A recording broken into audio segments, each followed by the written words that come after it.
নমস্কাৰ। এই মুহূৰ্তত আহি পৰিছে এটা ডাঙৰ খবৰ। হাতী মানুহৰ সংঘাত ৰোধ কৰাত সম্পূৰ্ণ ব্যৰ্থ ইয়াম ধনঞ্জয় বসুমতাৰী। নিৰ্বাচনত জিকিলেই প্ৰথমে হাতী মানুহৰ সংঘাত ৰোধ কৰিব বুলি প্ৰতিশ্ৰুতি দিছিল যদিও এই ক্ষেত্ৰত সম্পূৰ্ণৰূপে ব্যৰ্থ হৈছে ধনঞ্জয় বসুমতাৰী। ফলত মানাহ ৰাষ্ট্ৰীয় উদ্যানৰ পৰা বনৰীয়া হাতী জনাঞ্চললৈ ওলাই আহি সংঘটিত কৰিছে অপ্ৰীতিকৰ ঘটনা। অলপতে মানাহ ৰাষ্ট্ৰীয় উদ্যানৰ দুটাকৈ বনৰীয়া হাতী ওলাই আহি মানাহ চেৰফাং সমষ্টিৰ অন্তৰ্গত বাৰখিজাৰ গাঁৱৰ কৃষক নাৰায়ণ বৈশ্যৰ ঘৰ দুৱাৰ ভাঙি চুৰমাৰ কৰে। এই খবৰ পাই BPM নেতা জাঙ্গিলা হাজোৱাৰীৰ মহানুভৱতা প্ৰদৰ্শন কৰে। নেতাগৰাকীয়ে ভুক্তভোগী নাৰায়ণ বৈশ্য তথা তেওঁৰ দুৰ্ভগীয়া পৰিয়ালৰ কাষত উপস্থিত হৈ বুজ লোৱাৰ লগতে পৰিয়ালটোক সহযোগিতা আগবঢ়ায়। মানাহ ৰাষ্ট্ৰীয় উদ্যানৰ দুটা বনৰীয়া হাতীয়ে ঘৰত আহি মোৰ বিভিন্ন অনিষ্ট সাধন কৰাৰ লগতে মোৰ ধান চাউল তামোল গছ আৰু কল বিভিন্ন ক্ষতিগ্ৰস্ত কৰাৰ লগতে বহুত অন্যায় সাধন কৰে। গতিকে এই অন্যায় সাধনত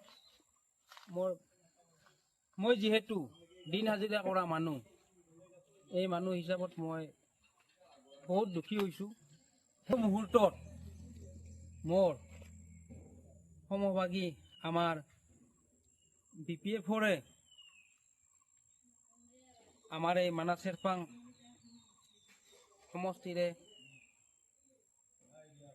ভাবি এই কেণ্ডিডেট আমাৰ জাঙ্গিলা হাজোৱাৰী ছাৰ তথা মোৰ বন্ধু সদৃশ দাদাই মোৰ এই দুখৰ সময়তো আজি আহি মোক যিখিনি সমবেদনা জনালে তেখেতলৈ মই বহুত ধন্যবাদ জনাই আৰু লগতে যে এই বিপৰ্যয়ৰ মুহূৰ্ততো আমাক আহি আমাৰ নিচিনা দুখীয়া পৰিয়ালক সহযোগ বা আমাৰ এই দুখৰ সময়তো আমাৰ খা খবৰ লৈছে, এইখিনিতে মই ধন্যবাদ জনাইছোঁ আমাৰ ভাবি মহোদয় ছাৰক। এইখিনিয়ে কৈ আৰু পৰৱৰ্তী সময়ত যাতে আমাৰ UPP নেতৃত্বাধীন চৰকাৰখনত যিখন আমাৰ শাসনত বৰ্তমান BTR শাসনত চৰকাৰ জড়িত আছে, UPP নেতৃত্বাধীন UPP চৰকাৰ বা তথা আমাৰ স্থানীয় EM ধনঞ্জয় বসুমতাৰী, মাননীয় ধনঞ্জয় বসুমতাৰী তেখেতে প্ৰথম আমাৰ ইলেকশ্যনৰ সময়ত আজি 5 বছৰে হ'বৰ হ'ল, ইলেকশ্যনৰ সময়ত যেতিয়া তেখেতে জয়ঢোল বজাইছিল যে মই মানাহ চেৰফাং 18 নং মানাহ চেৰফাং সমষ্টিৰ ৰাইজক প্ৰথম হাতীৰ সমস্যা সমাধান কৰিম, তাৰ পিছতে মই অন্যান্য কামবিলাক কৰিম। কিন্তু আজি মেইন সমস্যাটো আমাৰ সমাধান নহ'ল, হাতীৰ সমস্যা। বাকী সমস্যাবিলাক পিছত থাকে।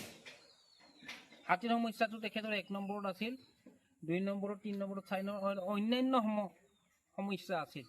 গতিকে 1 নম্বৰ সমস্যাটো যিহেতু সমাধান নহ'ল, তেখেতৰ প্ৰতি ৰাইজে আৰু কি আস্থা ৰাখিছে, কি বিশ্বাস ৰাখিছে এতিয়া ৰাইজে নিজেই অৱগত, আৰু সেইটো মই কোৱাৰ দৰকাৰ নাই। গতিকে এইখিনিকে কৈ মই প্ৰথমে যিহেতু মোৰ দুখৰ সমভাগী হ'ব আহিছে, মই জাঙ্গিলা হাজোৱাৰী ছাৰক বিনম্ৰতাৰে আৰু এবাৰ প্ৰণাম জনাইছোঁ। ধন্যবাদ।